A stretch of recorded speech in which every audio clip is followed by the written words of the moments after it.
7.5 ವರ್ಷದಲ್ಲಿ ನಮಗೆ ನಾವು ಒಂದು ಸ್ವಾಭಿಮಾನದಿಂದ ಈಗ ಜೀವನ ಮಾಡ್ತಾ ಇದ್ದೇವೆ ಅಂತ ಹೇಳಿದ್ರೆ ಆರ್ಮಿ ಕಡೆಯವರು ಯಾವತ್ತೂ ನಮ್ಮನ್ನು ಬಿಟ್ಟು ಹಾಕಲಿಲ್ಲ. ಆ ಸಮಯದಲ್ಲಿ ನಮಗೆ ಬಹಳಷ್ಟು ನಿರೀಕ್ಷೆ ಕೊಟ್ಟಂಥ ಉನ್ನತ ಅಧಿಕಾರಿಗಳಿರ್ಬೋದು, ರಾಜಕೀಯ ಪಕ್ಷದ ಅಧಿಕಾರಿಗಳಿರ್ಬೋದು, ಧುರೀಣರು ಎಲ್ಲರೂ ನಮ್ಮ ಮನೆಗೆ ಬಂದಿದ್ದರು. ಆಗ ಎಲ್ಲ ಭರವಸೆನಾಗ ನನ್ನ ಮಕ್ಕಳು ಕಲಿತಾ ಇದ್ರು ಅಷ್ಟೇ, ಎಜುಕೇಷನ್ ಕಂಪ್ಲೀಟ್ ಆಗಿರಲಿಲ್ಲ. ಹಾಗಾಗಿ ಯಾವಾಗ ಹೇಳಿದರು ಅವರು ಎಜುಕೇಷನ್ ಎಲ್ಲ ಕಂಪ್ಲೀಟ್ ಆದಮೇಲೆ ಅವರಿಗೆ ಉದ್ಯೋಗದ ಭರವಸೆಯನ್ನು ಹೇಳಿದರು.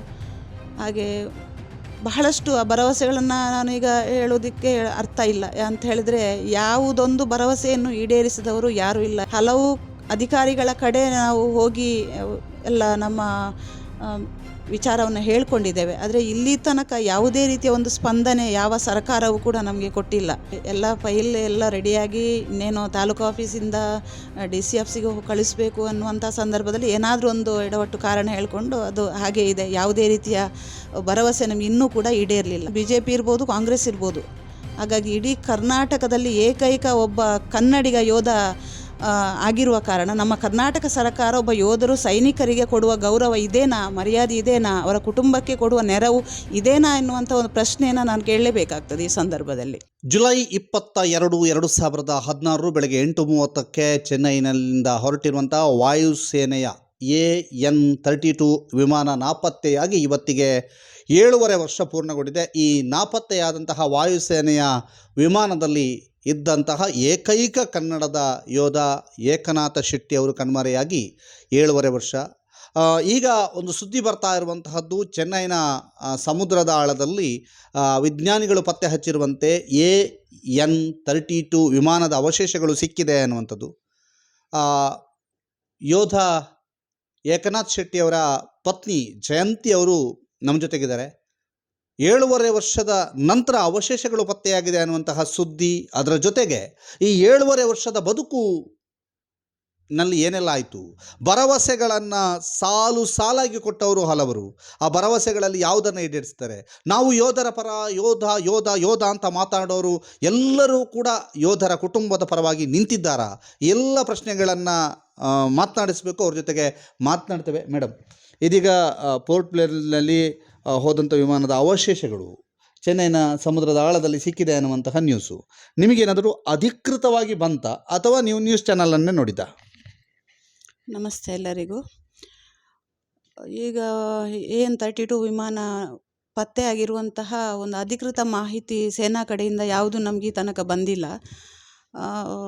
ಆವತ್ತು ಈ ಫ್ಲೈಟ್ ಮಿಸ್ಸಿಂಗ್ ಆದಾಗ 2016 ಜುಲೈ 22ರಂದು ಫ್ಲೈಟ್ ಮಿಸ್ಸಿಂಗ್ ಆದ ಸಮಯದಲ್ಲಿ ನಮ್ಮ ಆ ಫ್ಲೈಟಲ್ಲಿದ್ದಂಥ 29 ಮಂದಿಯ ಫ್ಯಾಮಿಲಿಯ ಒಂದು ಗ್ರೂಪನ್ನು ಮಾಡಿದರು. IAF ಅಂಥೇಳಿ, ಇಂಡಿಯನ್ ಏರ್ಫೋರ್ಸ್ ಅಂಥೇಳಿ ಅವರ ಒಂದು 29 ಮಂದಿ ಒಂದು ಫ್ಯಾಮಿಲಿ ಗ್ರೂಪ್ ಮಾಡಿದರು. ಅದಕ್ಕೆ ಒಂದು ಟ್ವೀಟ್ ಮಾಡಿದರು, ಇದರ ಬಗ್ಗೆ ಫ್ಲೈಟ್ ಅದರ ಪಾರ್ಟ್ಸ್ಗಳು ಸಿಕ್ಕಿರುವಂತಹ ಬಗ್ಗೆ ಒಂದು ಮೆಸೇಜ್ ಹಾಕಿದರು. ಮತ್ತು ಅಧಿಕೃತವಾಗಿ ನಮಗೆ ಸೇನೆಯ ಕಡೆಯಿಂದ ಯಾವುದು ಕೂಡ ಮಾಹಿತಿ ತನಕ ಬಂದಿಲ್ಲ.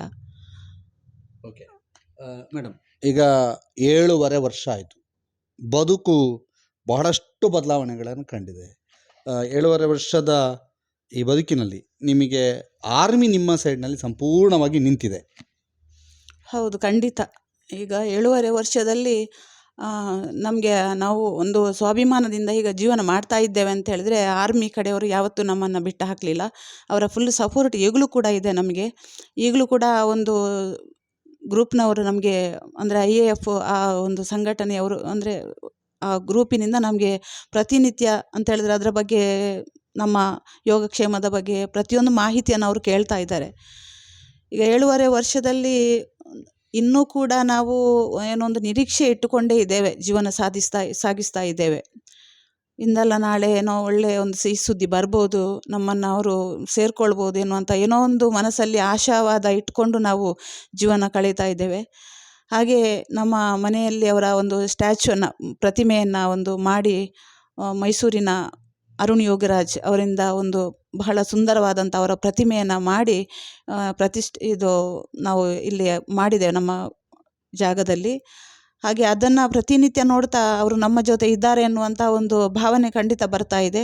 ಹಾಗೆ ಪ್ರತಿನಿತ್ಯ ಮಕ್ಕಳು ಕೂಡ ಆ ಒಂದು ಮಗಳು ಕೂಡ ಅಷ್ಟೇ, ಕೆಲಸಕ್ಕೆ ಹೋಗುವಾಗ ಬರುವಾಗ ಮದುವೆ ಆಗುವ ಮೊದಲು ಆ ಸ್ಟ್ಯಾಚ್ಯೂವನ್ನು ಮುಟ್ಟಿ ನಮಸ್ಕಾರ ಮಾಡಿ ಅವರ ಆಶೀರ್ವಾದ ತಗೊಂಡು ಅವಳು ಹೋಗ್ತಾ ಇದ್ಲು. ಮಗನು ಹಾಗೆ ಪ್ರತಿನಿತ್ಯವೂ ಆ ಒಂದು ಪ್ರತಿಮೆಯನ್ನು ನೋಡ್ತಾ ಇದ್ದಾಗ ಅವರು ನಮ್ಮ ಜೊತೆ ಇದ್ದಾರೆ, ಎಲ್ಲೋ ದೂರದಲ್ಲಿ ಕೆಲಸ ಮಾಡ್ತಾ ಇದ್ದಾರೆ ಎನ್ನುವಂಥ ಒಂದು ಆಶಾವಾದ ನಮ್ಮಲ್ಲಿ ಇಟ್ಕೊಂಡು ಅದೇ ನೆನಪಲ್ಲಿ ಜೀವನ ಮಾಡ್ತಾ ಇದ್ದೇವೆ. ಇವತ್ತು ಈಗ ಒಂದು ಅವಶೇಷಗಳು ಸಿಕ್ಕಿದೆ ಅನ್ನುವಂಥದ್ದು, ನೀವು ಇನ್ನೂ ಕೂಡ ಆಶಾವಾದದಲ್ಲೇ ಬದುಕ್ತಾ ಇದ್ದೀರಿ, ಆಶಾವಾದವನ್ನು ಇಟ್ಕೊಂಡಿದ್ದೀರಿ, ಇಂದಲ್ಲ ನಾಳೆ ನಮ್ಮನ್ನು ಸೇರಿಕೊಳ್ತಾರೆ ಅನ್ನುವಂಥದ್ದು. ಈ ಸೇನೆಯ ಕಡೆಯಿಂದ ಅಥವಾ ಸೇನಾ ಅಧಿಕಾರಿಗಳು ನಿಮ್ಮನ್ನು ಸಂಪರ್ಕಿಸಿ ಏನಾದರೂ ಹೇಳಿದ್ದಾರಾ? ಸೇನಾ ಅಧಿಕಾರಿಗಳು ಅಂತ ಹೇಳಿದ್ರೆ ಈ ಫ್ಲೈಟ್ ಮಿಸ್ಸಿಂಗ್ ಆದ ಸಮಯದಲ್ಲಿ ತುಂಬ ಸೇನೆ ಅಧಿಕಾರಿಗಳು ಹಲವು ಮಂದಿ ಏರ್ಫೋರ್ಸಿನಿಂದ ಮೈಸೂರಿನಿಂದ ಒಬ್ಬರು ಬಂದರು, ಅವರ ಮೇಯ್ನಾಗಿ ಕಮಾಂಡರ್ ಅವರು.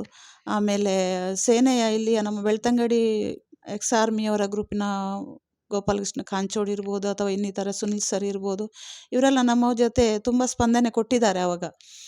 ಆಮೇಲೆ ಇತ್ತೀಚೆಗೆ ಅಂತ ಹೇಳಿದ್ರೆ ಇದರ ಬಗ್ಗೆ ಯಾವುದೇ ಒಂದು ನಿಖರವಾದ ಮಾಹಿತಿ ಇಲ್ಲದ ಕಾರಣ ಯಾರಿಗೂ ಯಾವ ರೀತಿಯಲ್ಲೂ ನಾವು ಇದು ಮಾಡುವ ಹಾಗಿಲ್ಲ. ಅವರಿಗೂ ಕೂಡ ಏನು ಅಂತ ಹೇಳಿ ನಮ್ಮ ಬಗ್ಗೆ ಇವರ ವಿಷಯ ತಿಳ್ಕೊಳ್ಳಿಕ್ಕೆ ಮಾಹಿತಿ ಇಲ್ಲದ ಕಾರಣ ಯಾವ ರೀತಿಯಲ್ಲೂ ಕೂಡ ನಮ್ಮಲ್ಲಿ ಅವರಿಗೆ ಅಂದರೆ ಹೇಳ್ಕೊಳ್ಳಿಕ್ಕೆ ಆಗ್ತಾ ಇಲ್ಲ.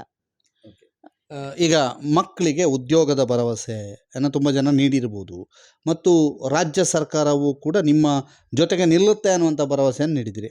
ಆದರೆ ನೀವು ಎಷ್ಟು ಮುಖ್ಯಮಂತ್ರಿಗಳ ಕಡೆಗೆ ಓಡಾಡಿದ್ದೀರಿ, ಏನು ನೆರವು ಸಿಕ್ಕಿದೆ, ರಾಜ್ಯ ಸರ್ಕಾರ ಹೇಗೆ ನಿಮ್ಮ ಈ ಕುಟುಂಬಕ್ಕೆ ಸಾಥ್ ನೀಡುವಂಥ ಕೆಲಸವನ್ನು ಯಾವ ರೀತಿಯಾಗಿ ಮಾಡಿದೆ? ಇದರ ಬಗ್ಗೆ ಹೇಳುವುದಾದರೆ ಬಹಳ ಬೇಸರ ಅನ್ನಿಸ್ತಾ ಇದೆ. ಆ ಸಮಯದಲ್ಲಿ ನಮಗೆ ಬಹಳಷ್ಟು ನಿರೀಕ್ಷೆ ಕೊಟ್ಟಂಥ ಉನ್ನತ ಅಧಿಕಾರಿಗಳಿರ್ಬೋದು, ರಾಜಕೀಯ ಪಕ್ಷದ ಅಧಿಕಾರಿಗಳಿರ್ಬೋದು, ಧುರೀಣರು ಎಲ್ಲರೂ ನಮ್ಮ ಮನೆಗೆ ಬಂದಿದ್ದರು. ಆಗ ಎಲ್ಲ ಭರವಸೆನಾಗ ನನ್ನ ಮಕ್ಕಳು ಕಲಿತಾ ಇದ್ದರಷ್ಟೇ, ಎಜುಕೇಷನ್ ಕಂಪ್ಲೀಟ್ ಆಗಿರಲಿಲ್ಲ. ಹಾಗಾಗಿ ಆವಾಗ ಹೇಳಿದರು ಅವರು, ಎಜುಕೇಷನ್ ಎಲ್ಲ ಕಂಪ್ಲೀಟ್ ಆದಮೇಲೆ ಅವರಿಗೆ ಉದ್ಯೋಗದ ಭರವಸೆಯನ್ನು ಹೇಳಿದರು.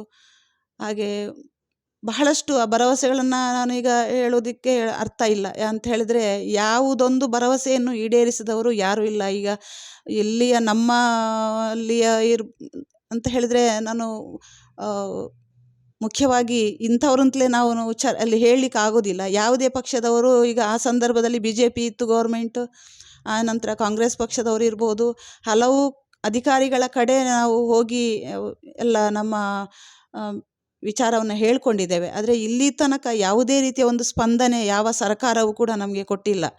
ಕೇವಲ ದೇಶಭಕ್ತಿ ಯೋಧರು ಅಂತ ಹೇಳಿಕೊಂಡು ವೇದಿಕೆಯಲ್ಲಿ ನಿಂತು ಭಾಷಣ ಮಾಡುವುದೇ ಹೊರತು ಸರ್ಕಾರದ ಈಗ ಇನ್ನೂ ಮುಂದಿನ ಯುವಕರಿಗೂ ಕೂಡ ಇಂಥ ಒಂದು ಸೈನ್ಯಕ್ಕೆ ಸೇರುವುದಾದರೆ ಒಂದು ಕುಟುಂಬ ಈ ರೀತಿ ಆದರೆ ಅದಕ್ಕೆ ಇಷ್ಟೇ ರೀತಿ ಒಂದು ಸಹಕಾರ ಕೊಡುವುದು ಇಷ್ಟೇ ಅಂತ ಹೇಳಿ ಒಂದು ಪ್ರತ್ಯಕ್ಷ ಸಾಕ್ಷಿ ನಮ್ಮ ಒಂದು ಈ ಕುಟುಂಬ ಅಂತ ಹೇಳ್ಬೋದು. ಯಾವುದಕ್ಕೂ ಒಂದು ರೀತಿಯ ಸ್ಪಂದನೆ ಕೊಡೋದಿಲ್ಲ. ಅದು ತುಂಬ ಬೇಸರದ ವಿಷಯ ನಮಗೆ. ಈಗ ಅವರೊಂದು ಜಾಗಕ್ಕೆ ಓಡಾಡ್ತಾ ಇದ್ರು, ಮಾಜಿ ಅಥವಾ ನಿವೃತ್ತ ಯೋಧರಿಗೆ ಕೊಡಲ್ಪಡುವಂತಹ ಜಾಗ, ಆ ಜಾಗದ ಕತೆ ಏನಾಯಿತು? ಮಕ್ಕಳದು ಉದ್ಯೋಗದ ಕತೆ ಏನಾಯಿತು? ಜಾಗದ ಕತೆ ಹೇಳೋದಕ್ಕೆ ಹೋದರೆ ಎಲ್ಲ ಫೈಲ್ ಎಲ್ಲ ರೆಡಿಯಾಗಿ ಇನ್ನೇನೋ ತಾಲೂಕು ಆಫೀಸಿಂದ DC ಆಫೀಸಿಗೆ ಕಳಿಸ್ಬೇಕು ಅನ್ನುವಂಥ ಸಂದರ್ಭದಲ್ಲಿ ಏನಾದರೂ ಒಂದು ಎಡವಟ್ಟು ಕಾರಣ ಹೇಳಿಕೊಂಡು ಅದು ಹಾಗೇ ಇದೆ. ಯಾವುದೇ ರೀತಿಯ ಭರವಸೆ ನಮಗೆ ಇನ್ನೂ ಕೂಡ ಈಡೇರಲಿಲ್ಲ. ಯಾವುದೇ ನಮ್ಮಲ್ಲಿ ಶಾಸಕರಲ್ಲಿ ಕೂಡ ನಮ್ಮ ಬೇಡಿಕೆಯನ್ನು ಹೇಳ್ಕೊಂಡಿದ್ದೇವೆ. ಎರಡೂ BJP ಇರ್ಬೋದು, ಕಾಂಗ್ರೆಸ್ ಇರ್ಬೋದು. ಹಾಗಾಗಿ ಇಡೀ ಕರ್ನಾಟಕದಲ್ಲಿ ಏಕೈಕ ಒಬ್ಬ ಕನ್ನಡಿಗ ಯೋಧ ಆಗಿರುವ ಕಾರಣ ನಮ್ಮ ಕರ್ನಾಟಕ ಸರ್ಕಾರ ಒಬ್ಬ ಯೋಧರು ಸೈನಿಕರಿಗೆ ಕೊಡುವ ಗೌರವ ಇದೇನಾ, ಮರ್ಯಾದೆ ಇದೇನಾ, ಅವರ ಕುಟುಂಬಕ್ಕೆ ಕೊಡುವ ನೆರವು ಇದೇನಾ ಎನ್ನುವಂಥ ಒಂದು ಪ್ರಶ್ನೆಯನ್ನು ನಾನು ಕೇಳಲೇಬೇಕಾಗ್ತದೆ ಈ ಸಂದರ್ಭದಲ್ಲಿ. ಈಗ ನಾನೇನೋ ಸ್ವಲ್ಪ ವಿದ್ಯಾಭ್ಯಾಸ ಇದ್ದು ಶಿಕ್ಷಕಿಯಾಗಿ ಕೆಲಸ ಮಾಡ್ತಾಯಿದ್ದು ಏನೋ ಸ್ಟ್ರಾಂಗ್ ಆಗಿ ನಮ್ಮ ಒಂದು ಭರವಸೆ ಇಟ್ಕೊಂಡು ಜೀವನ ನಿರ್ವಹಣೆ ಮಾಡ್ತಾ ಇದ್ದೇನೆ. ಮಕ್ಕಳಿಗೂ ಕೂಡ ತಂದೆ ಸ್ಥಾನದಲ್ಲಿ ನಿಂತ್ಕೊಂಡು, ತಾಯಿಯ ಸ್ಥಾನದಲ್ಲಿ ನಿಂತ್ಕೊಂಡು ನನ್ನ ಜವಾಬ್ದಾರಿಯನ್ನು ನಾನು ನಿಭಾಯಿಸ್ತಾ ಇದ್ದೇನೆ. ಆದರೆ ಇನ್ನೊಂದು ಕುಟುಂಬ ಯಾವುದೋ ಒಂದು ತಿಳಿವಳಿಕೆ ಇಲ್ಲದಂಥ ಒಂದು ಬಡ ಕುಟುಂಬ ಅಂತ ಹೇಳಿದ್ರೆ ಸೈನ್ಯದಲ್ಲಿ ಇದ್ದರೆ ಮಕ್ಕಳು ಏನಾದರೂ ಇಂಥ ಅವಘಡಗಳಾದರೆ, ಇಂಥ ಇನ್ಸಿಡೆಂಟ್ಗಳಾದರೆ ಅವರಿಗೆ ಅವರ ಕಣ್ಣೀರು ಒರೆಸುವ ಕೆಲಸವನ್ನು ಸರ್ಕಾರಗಳು, ರಾಜಕೀಯ ಧುರೀಣರು ಮಾಡೋದು ಇಷ್ಟೇನಾ ಎನ್ನುವಂಥ ಒಂದು ಪ್ರಶ್ನೆ ಈ ಸಂದರ್ಭದಲ್ಲಿ ಹೇಳಲಿಕ್ಕೆ ಬಹಳ ಬೇಸರ ಅನ್ನಿಸ್ತಾ ಇದೆ. ಆದರೆ ನನಗೇನೋ ದೇವರು ಕೈ ಬಿಡಲಿಲ್ಲ. ಬಹಳ ಚೆನ್ನಾಗಿ ನಾನು ಅವರ ಒಂದು ನೆನಪಿನೊಂದಿಗೆ ನನ್ನ ಮಕ್ಕಳು ಈಗ ಇಬ್ಬರು ಕೂಡ ಮಗಳಿಗೆ ಮದುವೆ ಆಯಿತು. ಕಂಪೆನಿಯಲ್ಲಿ HR ಆಗಿ ವರ್ಕ್ ಮಾಡ್ತಾ ಇದ್ದಾಳೆ. MHRD ಗ್ರ್ಯಾಜುಯೇಷನ್ PG ಮಾಡಿ ಕಂಪೆನಿಯಲ್ಲಿ HR ಆಗಿ ಕೆಲಸ ಮಾಡ್ತಾ ಇದ್ದಾಳೆ. ಅವರ ವಿದ್ಯಾಭ್ಯಾಸದಿಂದ ಅವರೇ ಹುಡುಕಿಕೊಂಡು ಅವರ ಉದ್ಯೋಗ ಚೆನ್ನಾಗಿ ಸಿಕ್ಕಿತು. ಮಗನು ಇಂಜಿನಿಯರ್ ಆಗಿ ಈಗ ಕ್ಯಾಂಪಸ್ ಆಗಿ ಚೆನ್ನೈಯಲ್ಲಿ ಕೆಲಸ ಮಾಡ್ತಾ ಇದ್ದಾನೆ. ಆದರೆ ಸರ್ಕಾರದವರು ಅವರು ತುಂಬ ನಿರೀಕ್ಷೆಯಲ್ಲಿದ್ದರು ಮಕ್ಕಳು ಕೂಡ, ಕೆಲಸ ಗೌರ್ಮೆಂಟ್ ಜಾಬ್ ಸಿಗ್ಬೋದು ನಮಗೆ ಅಂತ ಹೇಳ್ಕೊಂಡು. ಆದರೆ ತುಂಬ ಪ್ರಯತ್ನ ಮಾಡಿದೆವು.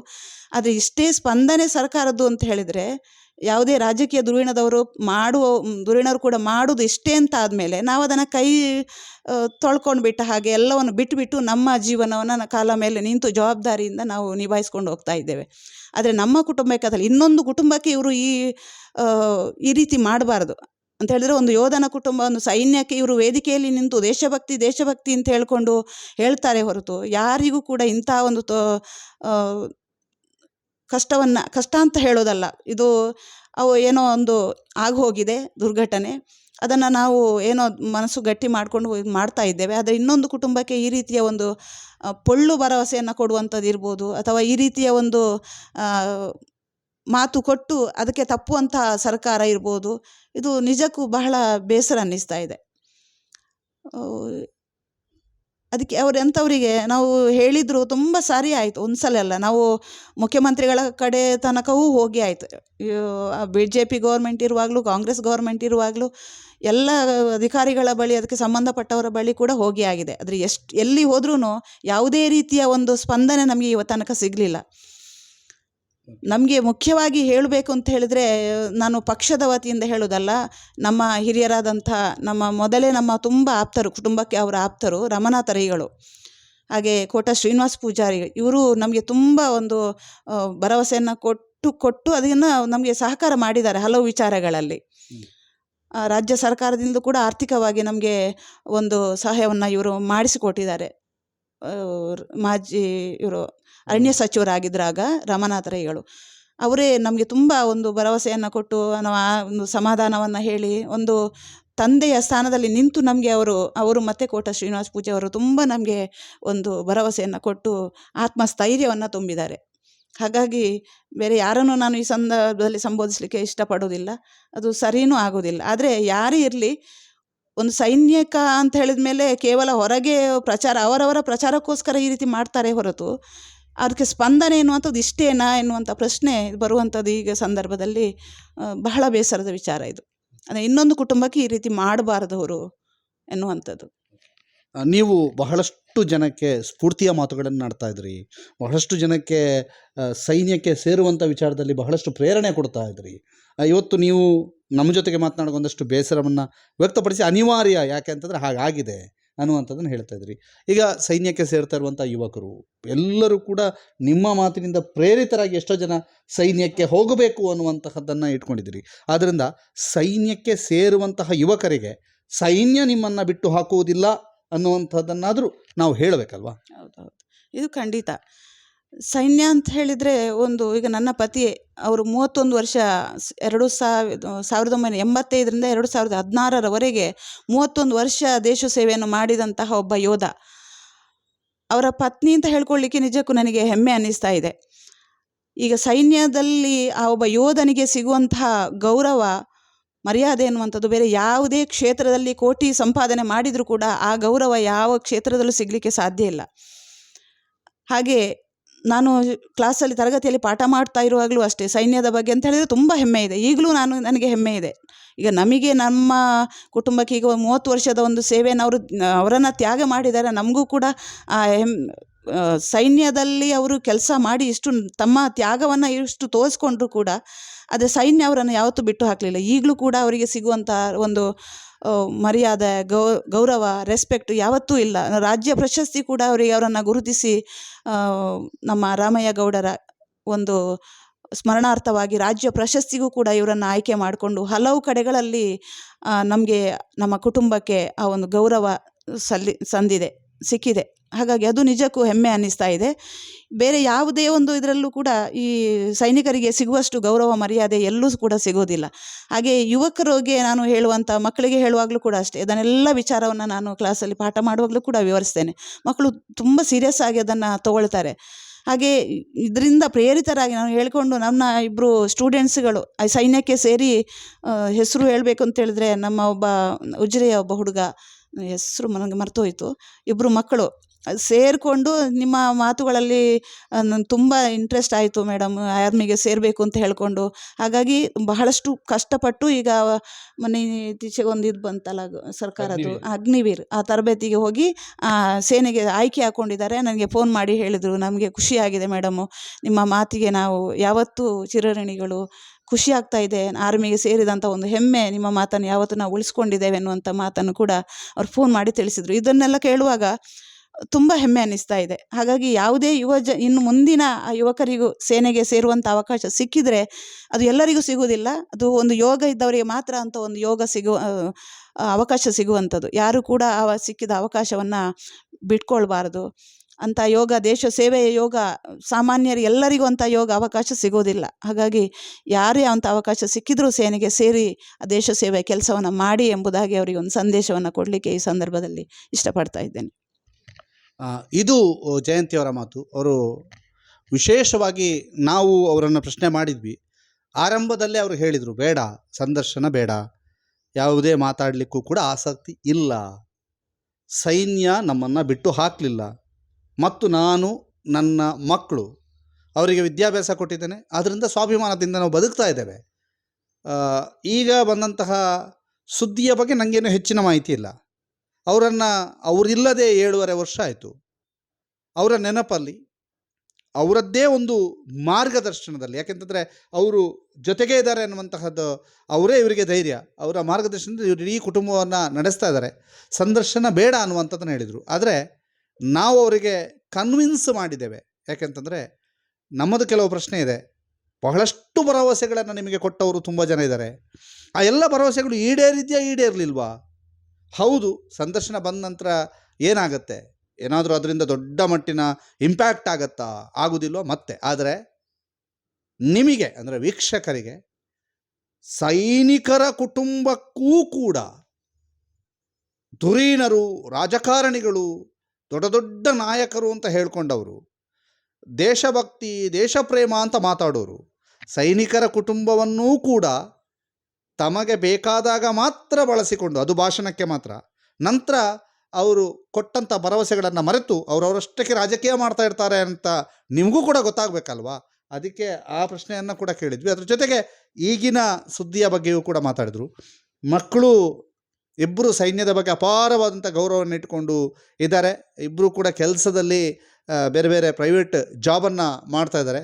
ಅವರು ಕೂಡ ಬಹಳ ಗಟ್ಟಿಗಿತ್ತಿಯಾಗಿ ಮಾತಾಡಿದರು. ಜೊತೆಗೆ ಬಹಳಷ್ಟು ಜನಕ್ಕೆ ಪ್ರೇರಣಾದಾಯಿ ಮಾತುಗಳನ್ನು ಆಡಿದರು. ನಮ್ಮ ಜೊತೆಗೆ ಮಾತನಾಡಿದ್ದಕ್ಕೆ ಧನ್ಯವಾದ. ಪುಷ್ಪರಾಜ್ ಶೆಟ್ಟಿ ಜೊತೆಗೆ ದಾಮೋದರ ದುಂಡೋಲೆ, ಸುದ್ದಿ news, Guruvayanakere.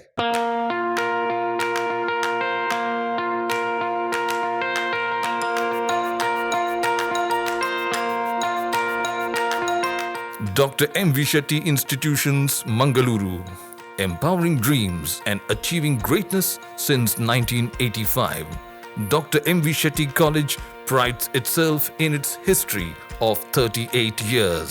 It undertook path-breaking initiatives in Indian higher education with the introduction of innovative and modern curricula, insistence on academic discipline, imparting of holistic education, and adoption of global higher education practices with the support of creative and dedicated staff. First private college in Karnataka offering diverse healthcare programs, offers you multiple of courses.